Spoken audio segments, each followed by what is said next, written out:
жақсы балам, мен өйткені жақсы балам. Өйткені ақылдымын. Ал. Мен жақсы балам, өйткені мен сабақты жақсы оқимын. Мен жақсы балам, мен жақсы балам себебі не бар? Мен жақсы балам себебі мен жақсы балам себебі мен әкемнен бек шабалам себебі мен жақсы баламын себебі мен жақсы оқимын. Мен жақсы баламын себебі мен сабақ көмектесіп сабақты естіп мен жақсы баламын себебі көп еңбектенемін. Мен жақсы баламын себебі мен бізге оқимын. Мен жақсы баламын себебі мен сақтаймын. Мен жақсы баламын Көп оқимын. Жарайды. Сен жақсы баламын себебі оқимын. Алды қараймыз. Мен жақсы баламын себебі мен жақсы баламын себебі мен әке шешемді көмектесемін. Әке-шешеме көмектесемін, не? Мен жақсы баламын себебі мен Талқы. Мен жақсы баламын себебі мен Ақылдымын. Мен жақсы баламын себебі мен қиналмаймын.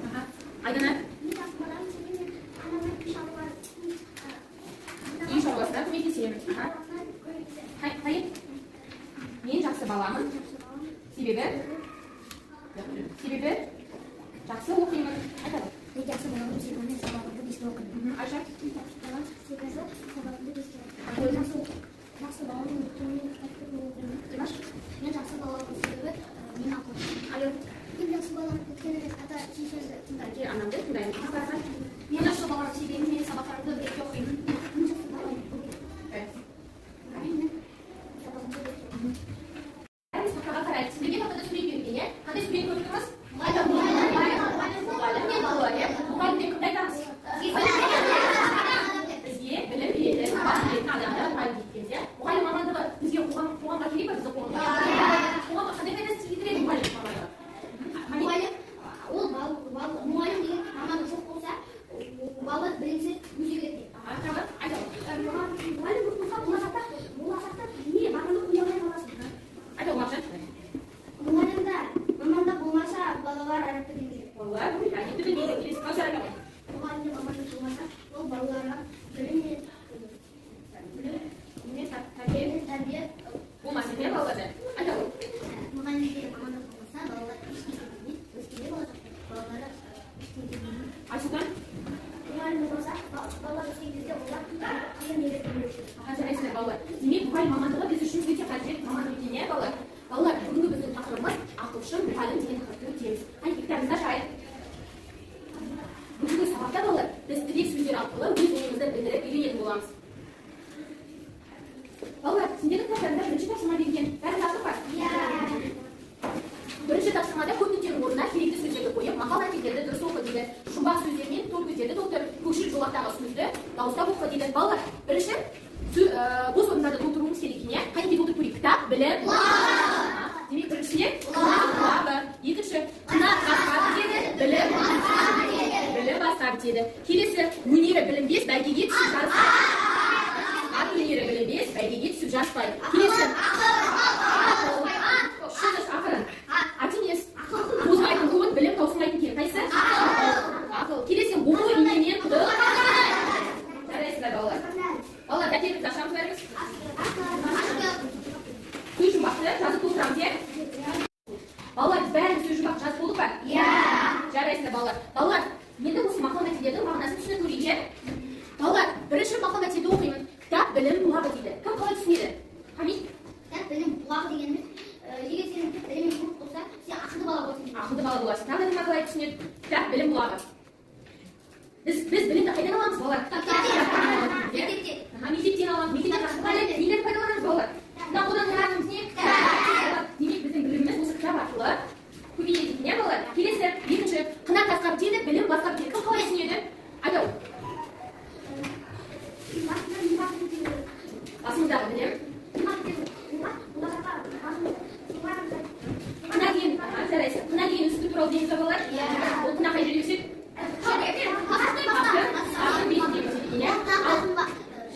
Жұмсақ болады екен. Балалар, демек қына өсімдігі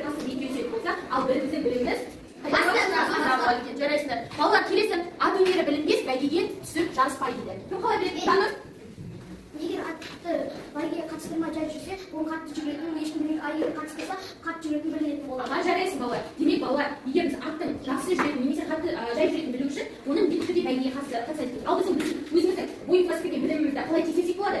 Айта ғой. Қалай тексерсек болады? Иә, сұрақ достарымыз бір-бірімізге сұрақ қойса, бүгінгі тақырып бойынша, иә? Сол сұрақтарға жауап беруіміз керек. Тағы да қалай білсек болады? Айта ғой жаңа. Кітаптың ішінен жұмбақтап оқып тауып алсаң, сен білімді дейсің. Отыра ғой. Бейбарыс, қалай түсінесің? Ақыл тоз, ат өнері білінбес, бәйгеге түспей жарыспай. Яғни біздің біліміміз, біздің білімімізді қалай білуге болады? Білім алғанымыз туралы. Қалай білуге болады? Кітапта тапсырмалар бар ма балалар? Иә. Не істейміз сол тапсырмаларды? Тапсырмаларды орындаймыз, иә? Орындасақ, егер біз дұрыс орындай алсақ, онда біздің бүгінгі сабақтан алған біліміміз жақсы деген сөз, иә? Отыра ғой. Келесі. Ақыл тозбайтын туын, білім таусылмайтын кен. Кім қалай түсінеді? Басқа? Кім қалай түсінеді? Ақыл тозбайтын туын, білім таусылмайтын кен. Қайда айта ғой. Ақыл тозбайтын туын, ақыл ешкімнен тозбайды. Білім таусылмайды? Таусылмайды, иә балалар. Біз егер біз бар ақыл білімді көп жинап ақылды болатын болсақ, біз өмірімізге біліміміз біздің азық болатын, иә? Азық дегеніміз ол біздің мысалға біз ақылдан болса жұмыс істей аламыз ба? Жұмыс істей аламыз, иә? Ол біліміміз арқылы ақша таба аламыз ба? Таба аламыз, иә? Ол ақшаға тамақтарымызды ала аламыз ба? Киімдерімізді аламыз ба? Бүкіл өзімізге керек заттарды ала аламыз ба? Сол себепті қандай болу керек? Білімді, ақылды болу керек екен. Оқу үйренген құдық қазғандай. Кім қалай түсінеді? Абдулла дейді. Оқу үйренген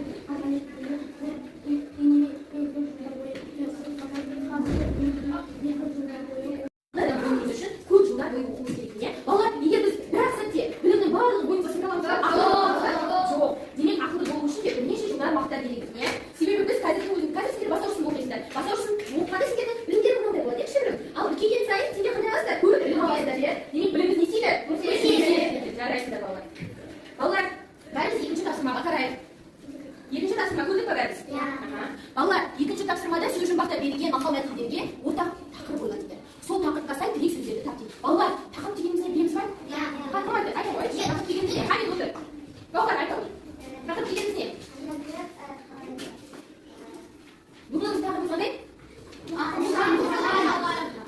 Біз тақырып арқылы не біліп тұрмыз? Бүгінгі өтетін сабақты біліп тұрмыз. Жарайды, отыра ғой. Қараңдар, балалар, тақырып деген мәтіндегі оқиға немесе ойдың түйінді қорытындысы болып табылады, иә? Балалар, біз мысалға бүгін ақылшы мұғалім деген тақырыпты өтетін болдық. Біз не туралы, кім туралы екенімізді біліп тұрмыз ба?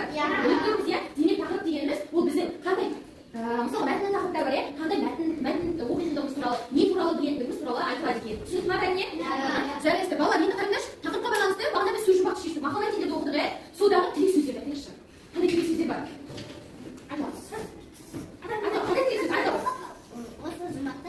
Білім, ақылшы мұғалім, кітап, алпамыс. Айта ғой. Қандай тірек сөз бар? Білім, көздер айта ғой.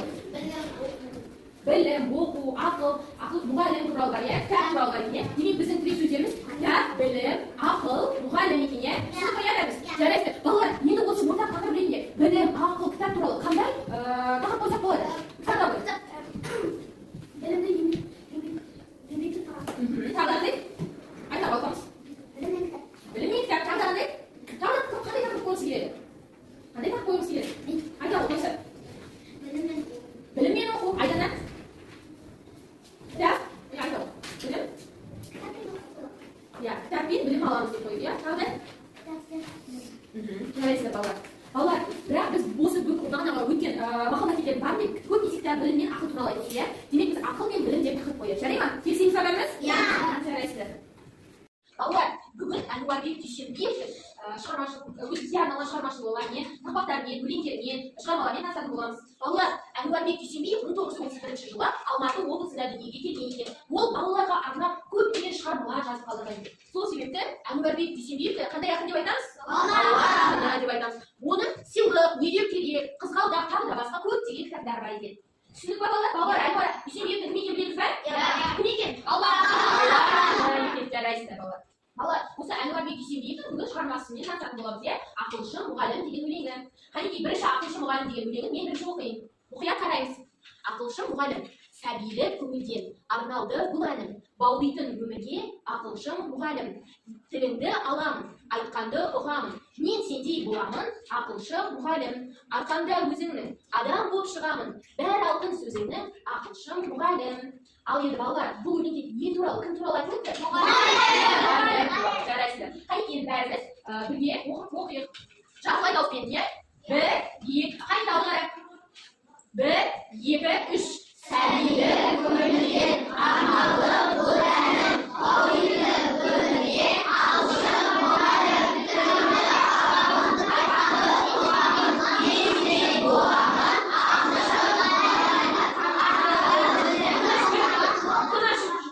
бірге арқаңда өзіңнің адам болып шығамын, бәрі ауқымды сөзіңнің ақылшың мұғалім.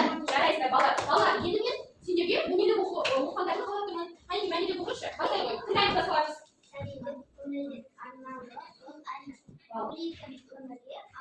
Ерке қадалады. Қайын?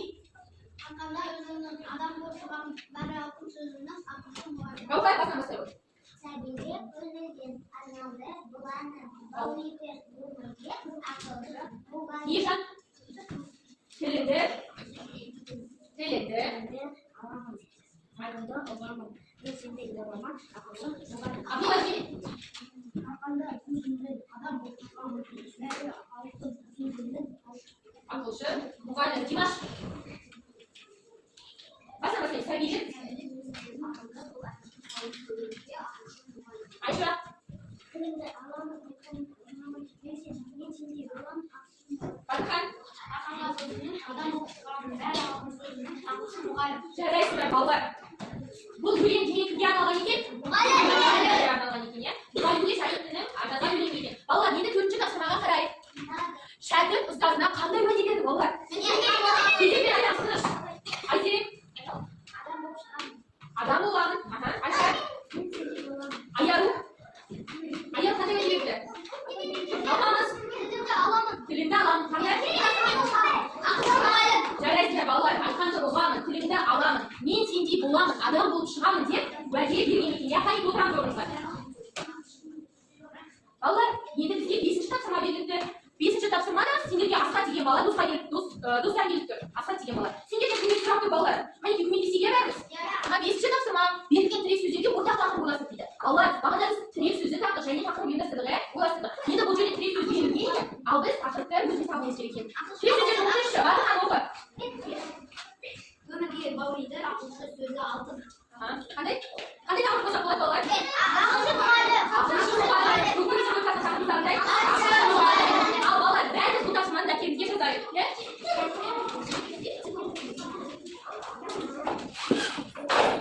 Сендерге көрініп тұр ма?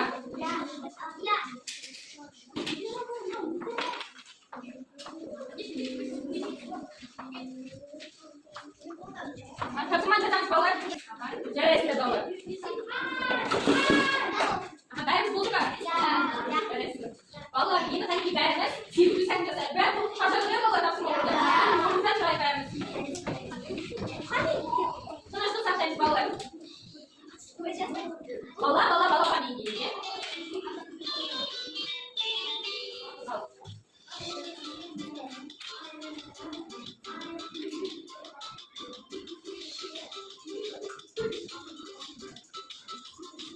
Ал бұны да тегіміз. Қанне қайсы алақан, саусақтарын әйбәт, бұлай ойнар. Қанне қайсы алақан, саусақтарын әйбәт, бұлай ойнар.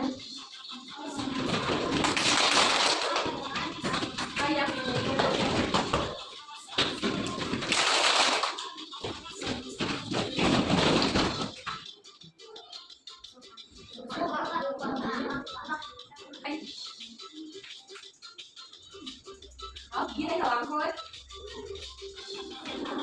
Anne kaçtı havadan, sosyaların nerede? Bulay oynar. Anne kaçtı havadan, sosyaların nerede? Bulay oynar.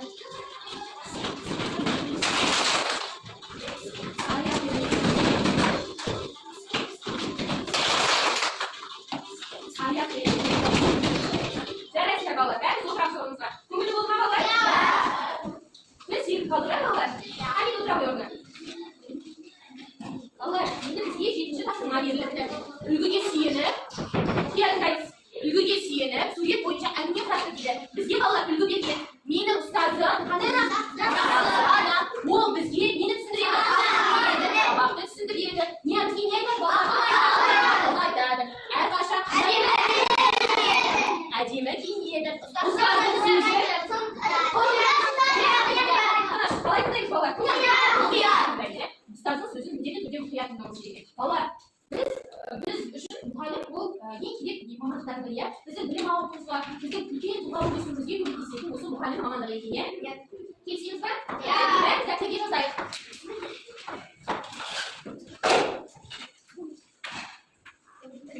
Жарайсыздар. Балалар, бүгінгі сабақта не туралы үйрендік? Кім туралы? Жарайсыздар балалар. Бүгінгі сабақта біз мұғалім туралы үйрендік екен. Қанекей балалар, сабақтан бәрі түсінікті болды ма? Сұрақтарыңыз жоқ па? Біз мұғалім мамандығын құрметтейміз ба? Балалар, үйге тапсырма, ақылшы мұғалім деген өлеңі жаттап келеміз, жарай ма? Қанекей біз сабақты балалар. Басқарма деген нәрсе білеміз ғой, балалар, егер басқарманы жоғары көтеріп түсіп, егер бізге сабақ ұнады деген сөз, ал егер басқарманы төмен түсіп, яғни бізге сабақ ұнамады, мен түсінген жоқпын деген сөз. Түсінді ма балалар? Ал егер білсеңдер, менде сұрағым бар, апай, мен сұрақ қойғым келеді. Жарай ма?